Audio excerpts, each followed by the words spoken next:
My name's Paula O'Brien. I'm one of the directors of the Health Law and Ethics Network at Melbourne Law School. I'd like to welcome you all to today's seminar for the Health Law and Ethics Network. This is our first seminar for the year. I'd like to start by acknowledging that we meet, or Melbourne Law School at least, stands on the land of the Wurundjeri people of the Kulin Nation. I'd like to pay my respects to their elders past, present and emerging, and to acknowledge that this land has never been ceded by Indigenous people.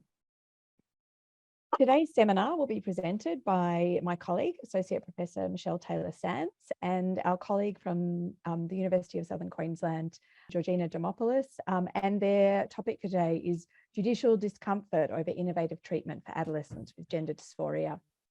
I will hand over to Michelle and Georgina. They'll speak for about 40 minutes, and then we should have about 15 minutes for discussion. Thanks very much, Michelle and Georgina. Thank you. Thanks everyone for joining us. Yes, I'm Michelle Taylor-Sands, and today I'm presenting with Dr. Georgina Dimopoulos on judicial discomfort over what courts perceive to be innovative treatment. We'd also like to respectfully acknowledge the traditional owners of the we work and live. As pointed out, Melbourne Law School is on the Wurundjeri land for the Wurundjeri peoples of the Kulin Nation and also people of the Yugam language region where Georgina is located. We pay our respects to the elders past and present, and we'd also like to acknowledge any Aboriginal and Torres Strait Islander peoples in our presentation today.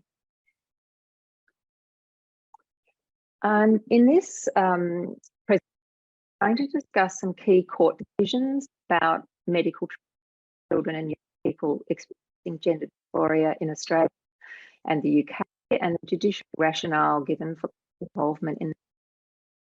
As many of you would be aware, care for children and adolescents has been heavily scrutinised by Australian and more recently UK courts, which has implications for access and provision of treatment. And models of care are also currently undergoing review at the moment. So many of you are aware of the independent review of gender care in the UK through the CAC report, which prompted the closure of the Tavistock Clinic in a move to centralise gender care.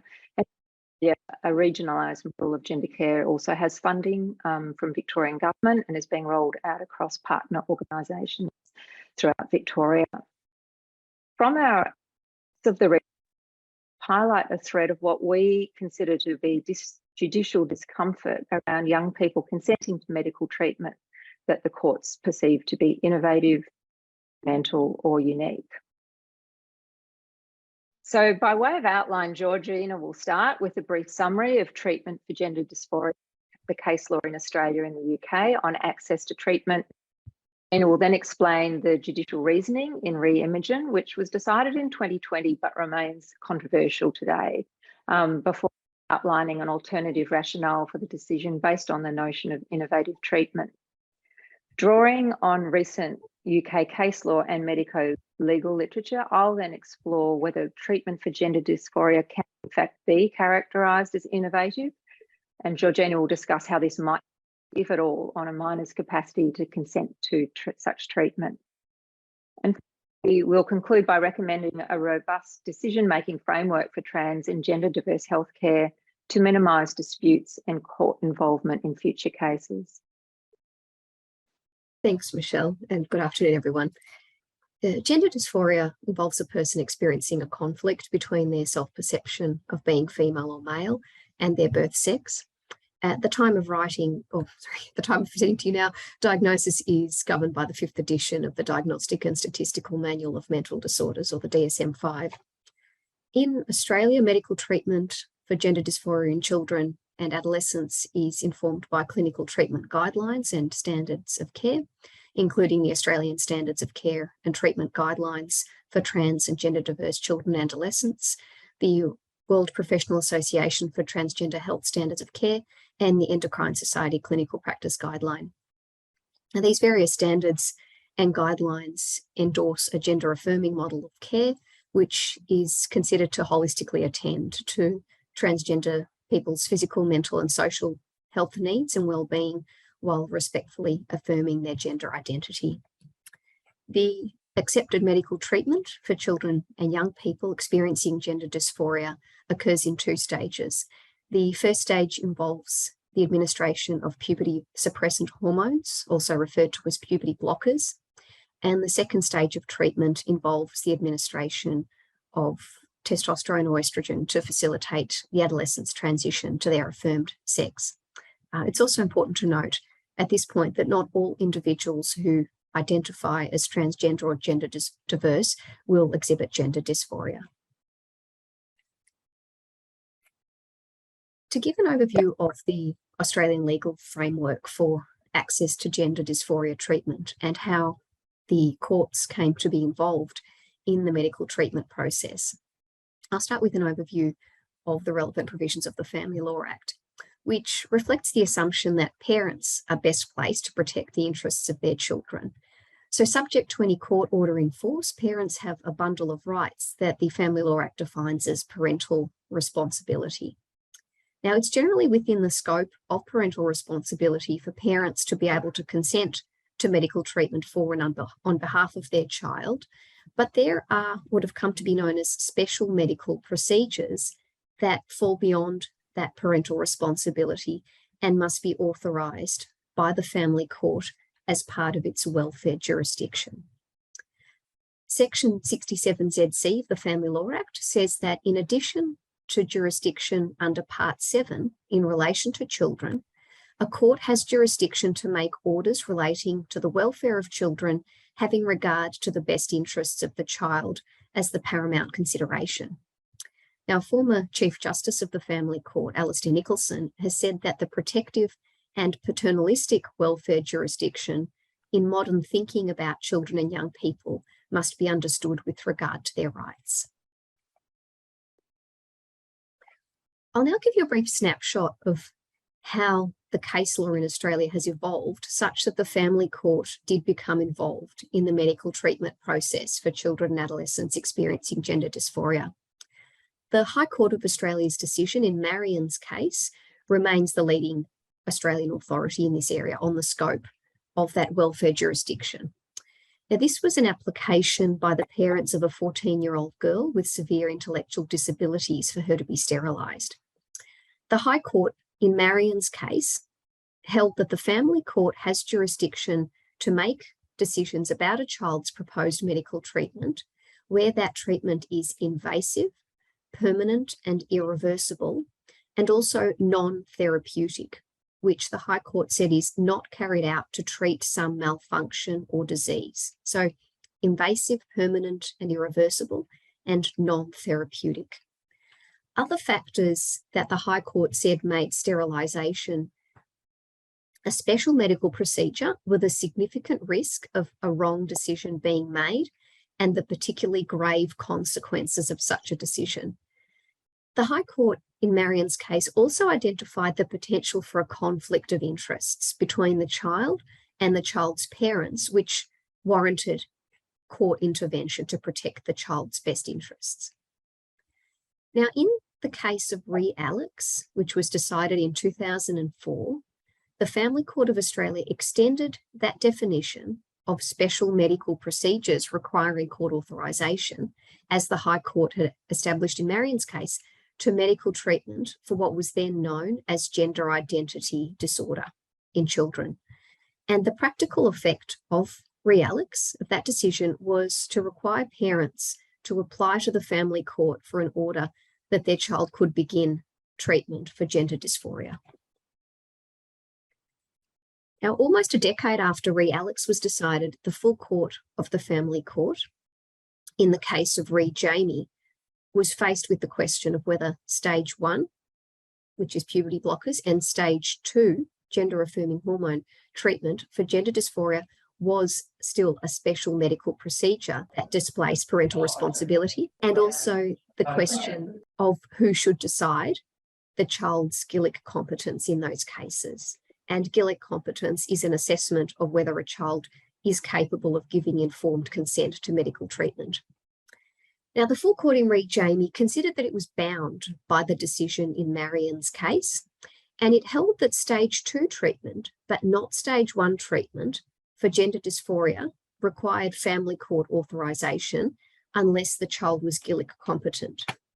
Now, importantly, the full court concluded, with some reluctance, as it stated in the judgment, that the nature of stage 2 treatment meant that the family court needed to determine the child's GILIC competence.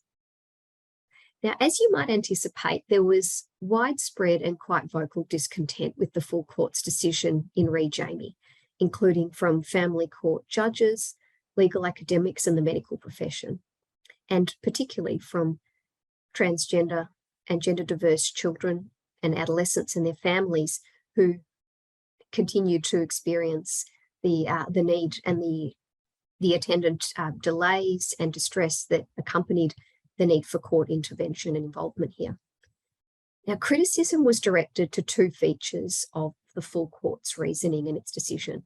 The first was a technical legal critique, and the challenge here was the correctness of the full court's application of the distinction that the High Court in Marion's case made between therapeutic and non-therapeutic treatment. And the second challenge was to the justification for the family court continuing to be involved in assessing GILIC competence and the financial, psychological burden that the court process imposed on transgender and gender diverse children and their families. Now, despite calls by some family court judges for an urgent need for statutory intervention to undo the consequences of re Jamie, federal parliament didn't step in. And instead, the task befell the full court in the case of re Kelvin. Now, the key issue in this case was whether gender dysphoria should continue to be treated differently from other medical conditions to require this ongoing filter of court authorisation for medical treatment to begin. Now, a special bench of the full court in this case didn't follow its decision in re Jamie. The full court held that in circumstances where the child consents to stage 2 treatment, the child's treating medical practitioners agree that the child is GILIC competent to give that consent, and the child's parents don't object to the treatment, then it was no longer mandatory to apply to the family court to determine the child's GILIC competence. But the full court did impose a caveat here. It said that there was no doubt that the family court has jurisdiction to intervene where there is a genuine dispute or controversy as to whether the treatment should be administered. Now, the practical effect of this statement in re Kelvin, that the court must remain involved in cases involving a genuine dispute or controversy, is that the ability of children experiencing gender dysphoria to access medical treatment depends on agreement between the views of their parents and their treating medical practitioners. Now, the decision of the family court in the case of re-Imogen from 2020 offers a really strong illustration of this result. Imogen had been diagnosed with gender dysphoria and she was assessed as GILIC competent by her treating doctors. She was 16 years of age when her father applied to the family court. Imogen had been undertaking stage 1 treatment, and the judgment states that she had been expressing a consistent, persistent and insistent wish by words and actions to progress to stage 2 treatment for almost 2 years. But a controversy arose. Imogen's mother disputed her diagnosis and the finding of GILIC competence and did not consent to Imogen starting stage 2 treatment. The family court in this case concluded that an application to the court is mandatory if a parent or a medical practitioner of an adolescent diagnosed with gender dysphoria disputes the diagnosis, the GILIC competence of that adolescent, or the proposed treatment. Now, what is quite stark from the perspective of the rights of transgender and gender diverse children to exercise autonomy over their bodies and their identities is the family court's finding in this case that if the dispute concerns diagnosis or treatment, then even if a child is found to be GILIC competent, the family court is the one that should determine the diagnosis, determine whether the treatment is appropriate after undertaking a best interests assessment, and then make an order about the treatment under the welfare jurisdiction, so Section 67ZC of the Family Law Act.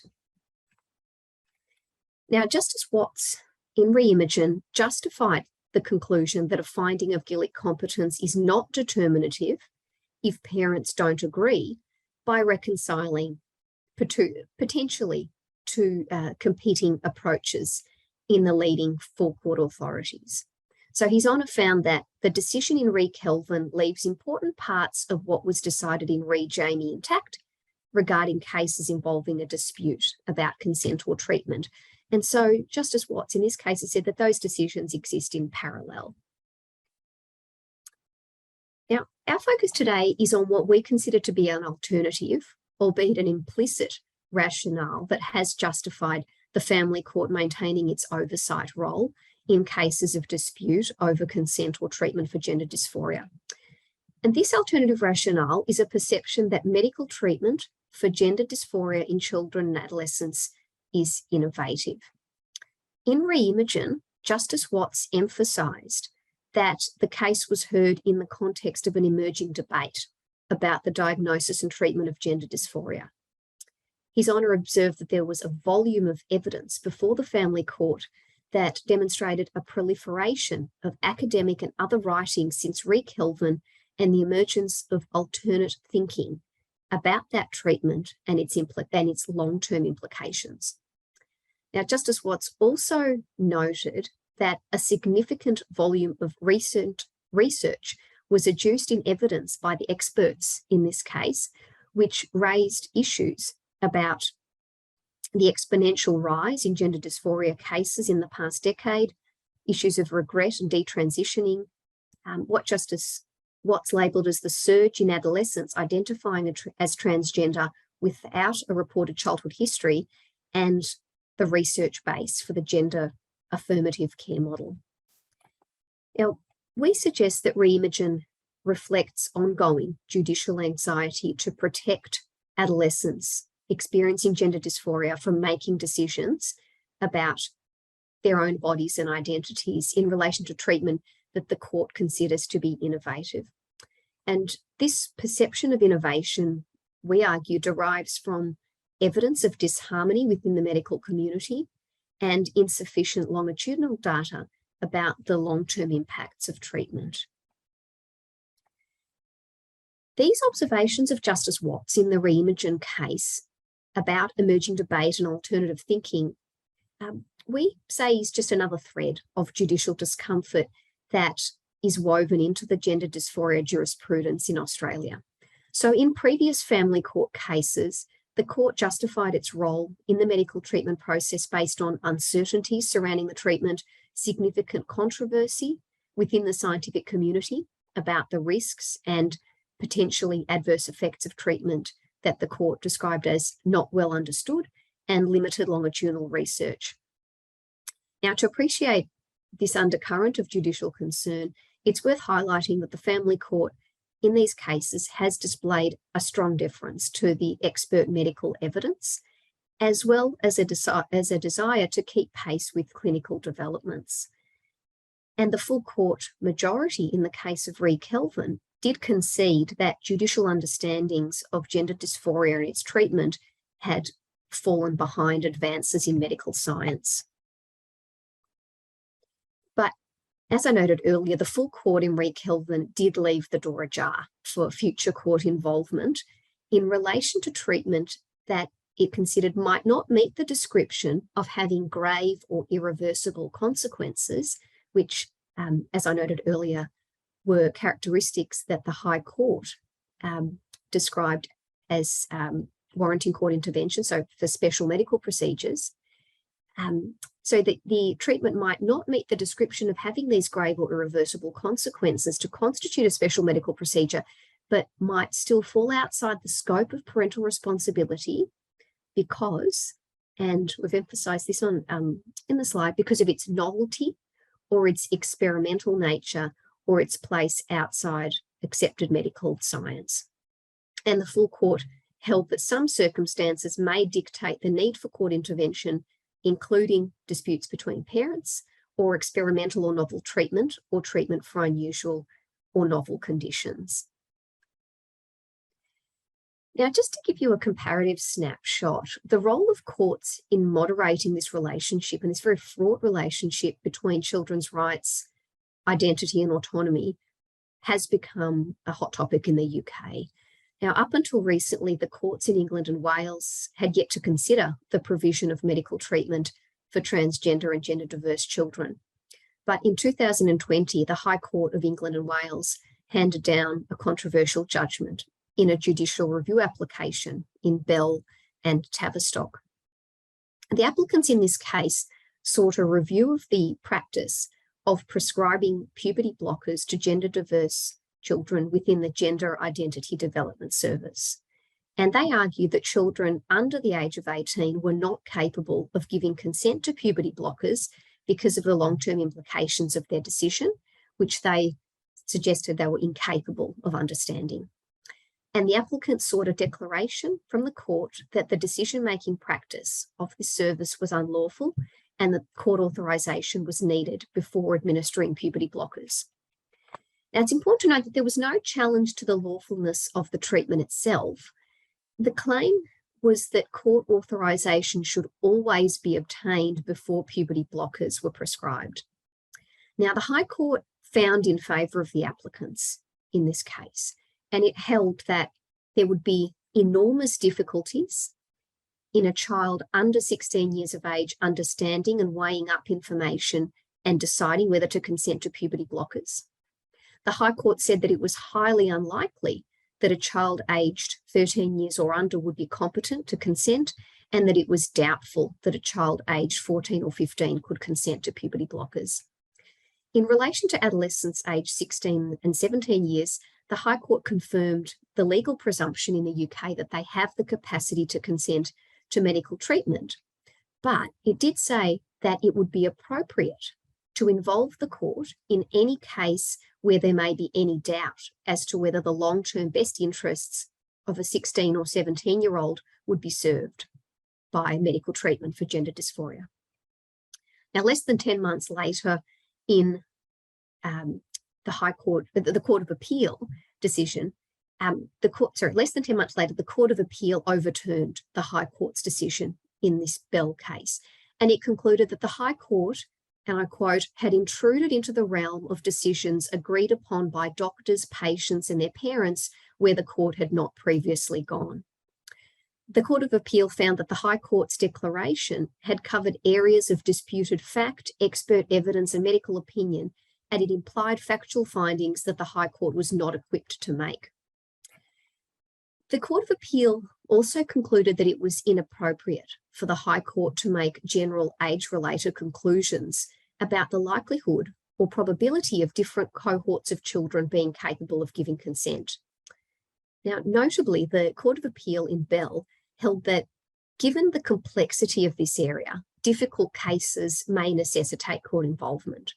And it said that applications to the court may well be appropriate in specific difficult cases, but it was not appropriate to give guidance as to when such circumstances might arise. Now, despite being heralded as a resounding success, our view is that the Court of Appeal's decision has not restored the status quo in the UK, and it has perpetuated the precarious nature of access to gender care for adolescents by leaving a number of uncertainties for clinicians, patients, and their families. I'll turn to Michelle now to focus on whether treatment for gender dysphoria does warrant that innovative label. Thanks, Georgina. Well, as Georgina said, there still remains in Australia and the UK this sort of theme about gender dysphoria being somehow different in sort of conceptualised as innovative treatment. So I'm just going to explore that a little bit more in the following slides. So firstly, there's no clear definition, excuse me, in Australian case law as to what constitutes innovative treatment. And the definitions in the literature on medical innovation do vary. So an earlier definition by Brealey and Larch in 2009 suggested innovative therapy is any newly introduced treatment or a new modification to an existing therapy with unproven efficacy and side effect profile, which is being used in the best interest of a patient, often on an experimental and/or compassionate basis. There's many other definitions, but a more recent one in 2019 by Coburn and Fay states that innovative treatments have distinctive features which give rise to unique issues in relation to the provision of information about material risks, particularly communicating uncertainty and the possibility of unknown risks, potential conflicts of interest, and the likelihood of optimism bias in decision making.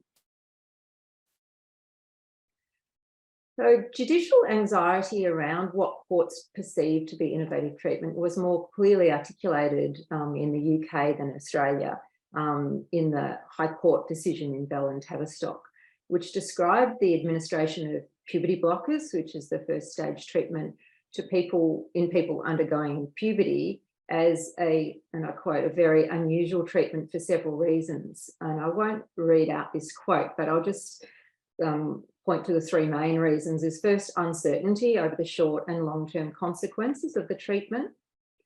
Secondly, a lack of clarity over the purpose of the treatment.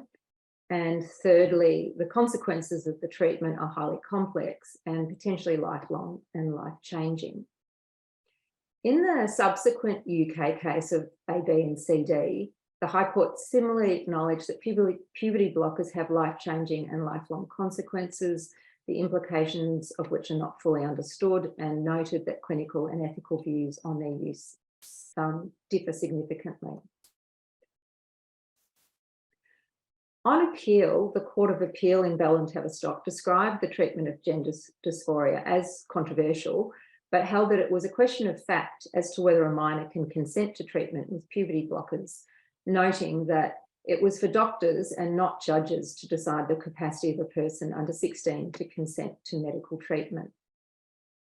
However, the Court of Appeal also recognised the difficulties and complexities associated with the question of whether children are competent to consent to the prescription of puberty blockers and cross-sex hormones, and also foreshadowed that great care is needed to ensure that the necessary consents are properly obtained, as clinicians will be alive to the possibility of regulatory or civil action where, in individual cases, the issue can be tested.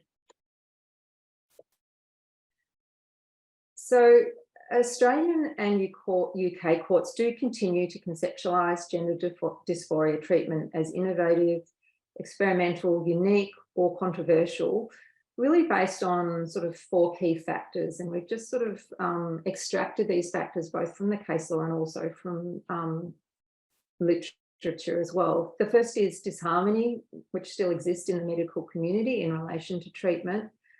The second is uncertainty over short and long-term consequences of treatment, given the limited longitudinal evidence about efficacy and risks. Thirdly, a lack of clarity over the purpose of treatment and the etiology of the condition being treated. And fourthly, that the consequences of the treatment are complex and potentially life-changing. So potential risks associated with hormone suppression treatment for gender dysphoria include reduced bone density, genital atrophy, which may compromise future genital reconstructive surgery, and negative cognitive and psychosocial impacts on delayed puberty. And there's also a potential risk that gender affirming hormones or surgery could cause permanent infertility, which may impact on a young person's future reproductive choices. The growing clinical consensus is that the benefits of hormone and surgical treatment do outweigh the risks. However, some experts have emphasised, firstly, the absence of randomised controlled trials in this field, and note that current recommendations are based on low-level evidence, broad and open to interpretation. Others have argued that there's a moral obligation to scientifically study the impacts of medical treatment for gender dysphoria on the well-being and developing autonomy of children and adolescents. And finally, it's important to balance the risks associated with treatment for gender dysphoria with the risks associated with not providing treatment, including increasing depression, anxiety and suicidality, social withdrawal, illegally obtaining medications elsewhere, and eating disorders. Despite their involvement in gender dysphoria cases, Australian and UK courts have been fairly reluctant to engage with the current clinical and ethical debate over treatment for gender dysphoria.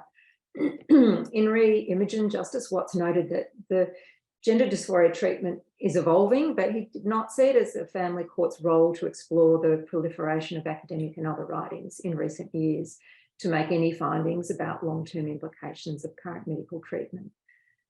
Which is interesting given that Justice Watts relied on the fact of disharmony amongst the experts to justify the court's ongoing involvement in these cases where there's a dispute or controversy about treatment.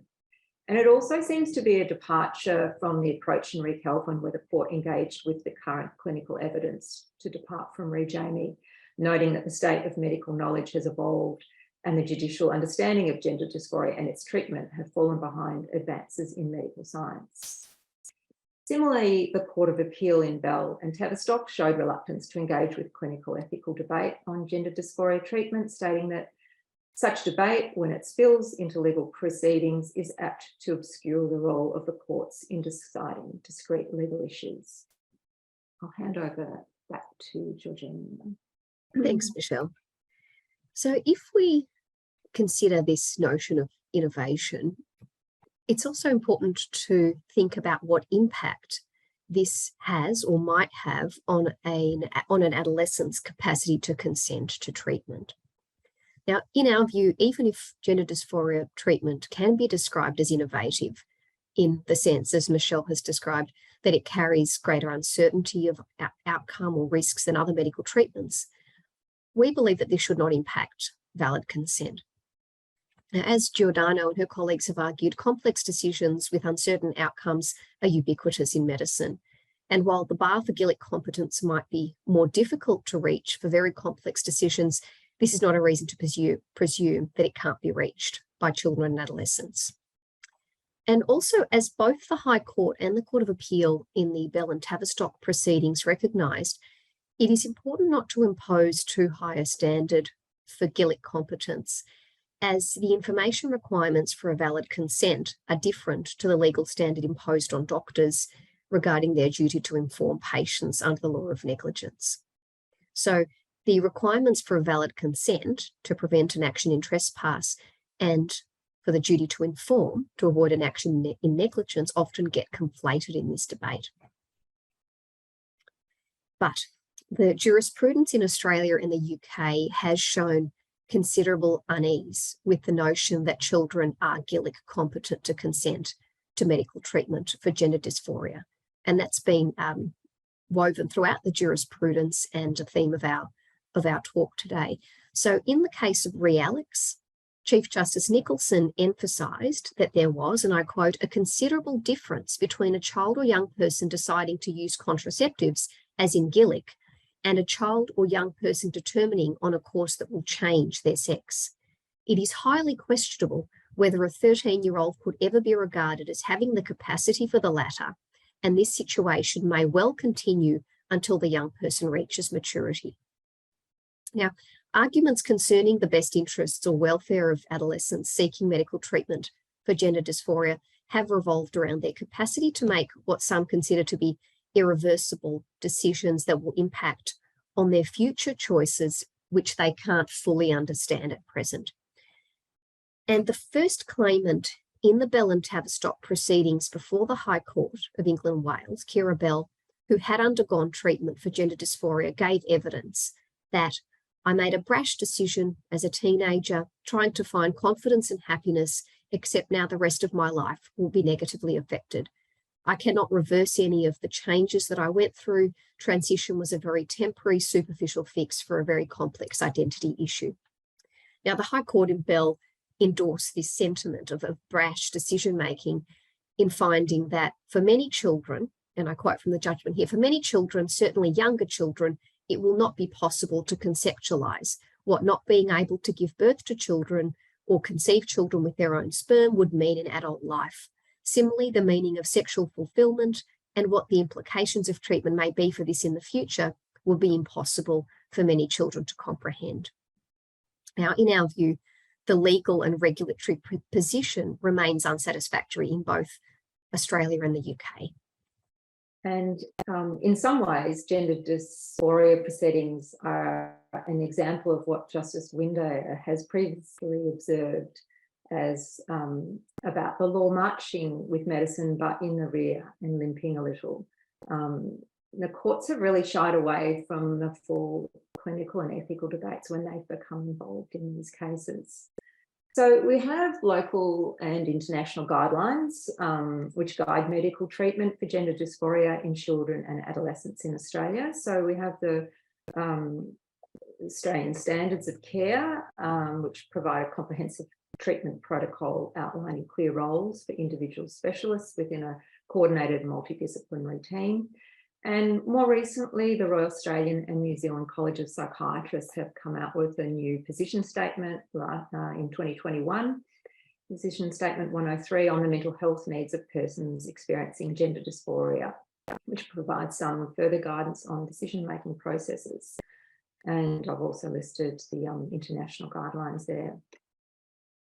However, treatment for gender dysphoria remains an area where there is still significant disagreement, including amongst medical professionals, about the benefits and risks of treatment and the long-term outcomes. So we anticipate disputes are likely to arise in the future.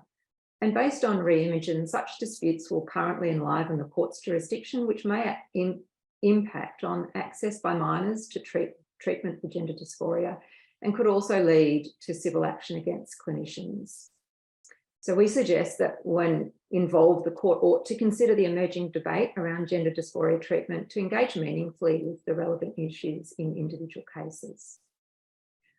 Ideally, however, we argue that court involvement could be minimised in the future with a robust and transparent framework for decision-making, which builds on those existing guidelines. Legislative reform in trans and gender diverse healthcare has been recommended by judges and academics previously, but it's yet to gain traction. We propose a decision-making framework that supports competent minors to make informed decisions about their current and future health, clarifies the roles and legal obligations of healthcare professionals in this area, fosters ongoing education and support for specialists working in gender care, contributes to the ongoing body of evidence in this area of medicine by promoting reporting and recording of longitudinal outcomes, and also importantly provides an alternative forum to courts for resolving disputes between competent minors and their parents. To date, the courts and clinical guidelines have taken a harm-based approach to the welfare of individuals undergoing treatment. So the Family Court's welfare jurisdiction is concerned with identifying risks, preventing harm, and protecting children from their own or their parents' decision-making. And current clinical treatment guidelines focus also on avoiding harm, but in a different sense, noting that there's potential harm in withholding of gender-affirming treatment. We propose a holistic framework for decision-making in this area that is also underpinned by a relational approach to child and adolescent welfare. So while the views of a competent minor should be determinative, parental views are clearly relevant to a young person's treatment decisions, as young people rely on parents for support, care, and access to treatment. So we propose a focus on shared decision-making based on a relational account of patient autonomy that acknowledges the importance of family in medical decision-making. And also that the process of obtaining informed consent for treatment in cases of parent-child dispute should pay careful attention to the views of the young person, but also their family and the treating team.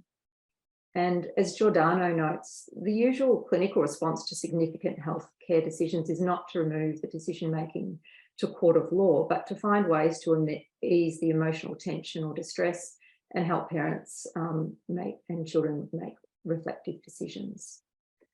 So the decision-making process might involve a combination of counselling, education, mediation, and clinical ethics input provided as part of an ongoing process rather than a one-off consent. And finally, we think it's important that any alternative dispute resolution forum should support both the young person, but also the family that's needed to help that individual flourish.